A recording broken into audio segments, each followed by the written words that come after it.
শদিয়া সমষ্টিৰ জনসাধাৰণৰ আবেগ আৰু অনুভূতিক শ্ৰদ্ধা জনাই আমি সকলো আটাইবোৰ বিৰোধী দলৰ উমৈহতীয়া মঞ্চে আমি আগবাঢ়িম।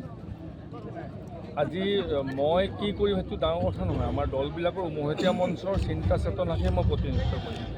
মোৰ প্ৰতিটো চিন্তা, প্ৰতিটো চেতনা, প্ৰতিটো কথা উমৈহতীয়া প্ৰতিটো আমাৰ ৰাজনৈতিক মিত্ৰ দলৰ অংশীদাৰ দলৰ চিন্তা চেতনাকহে মই ৰাইজৰ আগত প্ৰকাশ কৰিম বা সেইখিনি কামহে মই কৰিব লাগিব। শদিয়াত সমস্যাৰ জৰ্জৰিত এটা বিধানসভা সমষ্টি, যিটো সমষ্টিত প্ৰাকৃতিক সম্ভাৰ আছে কিন্তু প্ৰাকৃতিক সম্ভাৰৰ সৎ ব্যৱহাৰ হোৱা নাই। আমাৰ ইয়াত কৃষিভূমি আছে, কৃষক ৰাইজ আছে, কাৰোবাৰ খেতি কৰাৰ আগ্ৰহ আছে, তেওঁৰ হয়তো ট্ৰেক্টৰ নাই, কাৰোবাৰ যদি গৰু আছে তেওঁৰ বাকী সাৰ বীজ কিনিবলৈ পইচা নাই। গতিকে এই এটা গ্ৰাম্য অৰ্থনীতি ভাগি পেলোৱা যিটো আমাৰ ব্যৱস্থা, চৰকাৰী ব্যৱস্থা, সেই ব্যৱস্থাই কৃষকসকলক মূৰ দাঙি থিয় হ'বলৈ দিয়া নাই। যেতিয়ালৈকে কৃষক ৰাইজে কৃষি অৰ্থনীতিৰ ওপৰত স্বনিৰ্ভৰ হোৱাৰ সুবিধা নাপাব, তেতিয়ালৈকে আমাৰ গ্ৰাম্য অৰ্থনীতি কেতিয়াও সবল হ'ব নোৱাৰে। আমাৰ সমষ্টিৰ বহু হাজাৰ ল'ৰা ছোৱালী পেটৰ ভাত মুঠিৰ বাবে অসমৰ বাহিৰত কৰ্মৰত হৈ আছে, চকীদাৰ চিকিউৰিটি কাম কৰিবলগীয়া আছে। তাত যথেষ্ট মেধাসম্পন্ন যুৱক যুৱতী আছে, আমি তেওঁলোকক সম্পদ বুলি গণ্য কৰোঁ। কাৰণ যিসকলে কৰ্মদক্ষ সেইবাবে তেওঁলোকে কাম কৰিবলৈ গৈছে বহিৰাজ্যলৈ। আমাৰ সপোন আৰু সংকল্প যে সেই যুৱক যুৱতীসকলক শদিয়া সমষ্টিলৈ উভতাই আনিম। আমি সংকল্প লৈছোঁ যে ঘৰে ঘৰে উপাৰ্জন দিব পৰা এটা ব্যৱস্থা আমি কৰিব লাগিব, যিটো ব্যৱস্থাত কোনো এজন নিবনুৱা যুৱক যুৱতীয়ে হতাগ্ৰস্ত হ'বলগীয়া নহয়।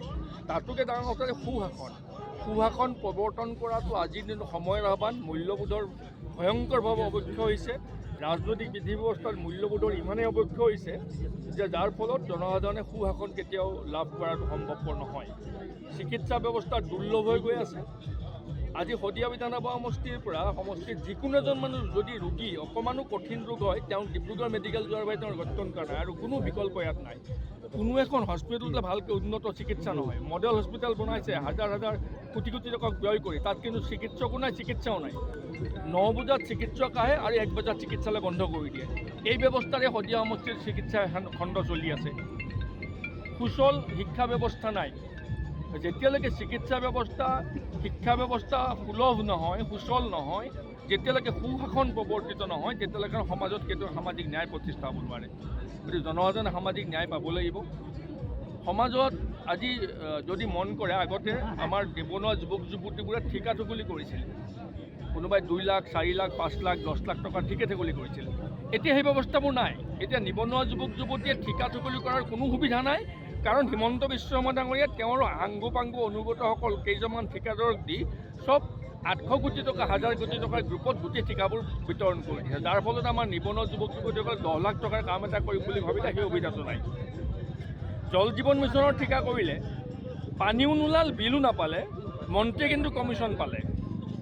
এই যিবোৰ ব্যৱস্থা, যিটো কুশাসন চলাই থকা হৈছে, এই কুশাসনে এটা ভয়াৱহ দিশলৈ লৈ গৈ আছে। গতিকে আমি আশা কৰিম যে জনসাধাৰণৰ চিন্তা চেতনাক প্ৰতিফলিত হ'ব পৰাকৈ, জনসাধাৰণৰ বেদনাবোৰ নিৰাময় কৰিব পৰাকৈ আমি ভাৰতীয় জাতীয় কংগ্ৰেছ, CPM, CPI, CPIML ৰাইজৰ দল, এই কেওটা দলে সন্মিলিতভাৱে ভৱিষ্যতৰ পৰিকল্পনা যুগুতাম আৰু আমি কেওটা দলে উমৈহতীয়াভাৱে কাম কৰিম আৰু একেলগে আমি সমষ্টি উন্নয়নৰ কাৰণে পৰিকল্পনা আছে যোগাম আৰু সমষ্টিৰ জনসাধাৰণক বাস্তৱসন্মত পৰিৱৰ্তনৰ দিশ আমি দেখুৱাম। এইটো মোৰ প্ৰত্যাহ্বান, এয়া মোৰ সপোন।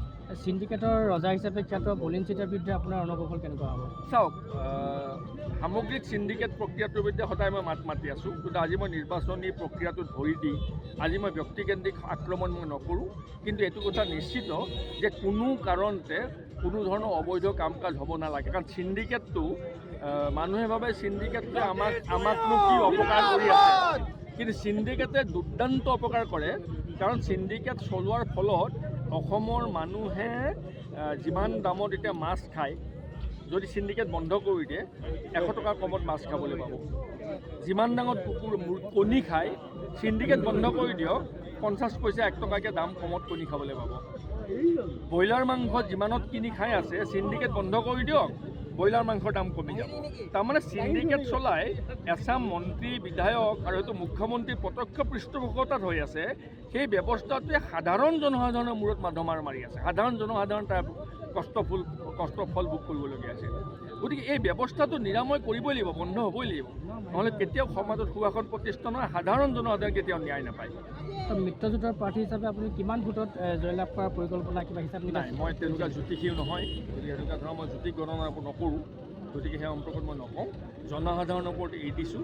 মই পুনৰ কৈছোঁ যে জনসাধাৰণৰ যিবোৰ সপোন আছে সেই সপোনবিলাকে মোৰ সংকল্প, সেইটোকে লৈ আমি ঐক্যবদ্ধভাৱে কেওটা দলে একত্ৰিতভাৱে কান্ধত কান্ধ মিলাই আগবাঢ়িম। জনসাধাৰণে যে আমাক বিশ্বাস আৰু আস্থা স্থাপন কৰে, নিশ্চয়কৈ জনসাধাৰণ আমাৰ লগত। তথাপিতো জয় পৰাজয় হিচাপত নিশ্চয় জিকিম, জিকাৰ পৰিৱেশ আছে। কিমান শতাংশ আশাবাদী হিচাপে লৈ এইটো উচিত নহয় কোৱাটো, মানে এইটো মই হিমন্ত বিশ্বৰ নিচিনা হৈ যাম সেইবোৰ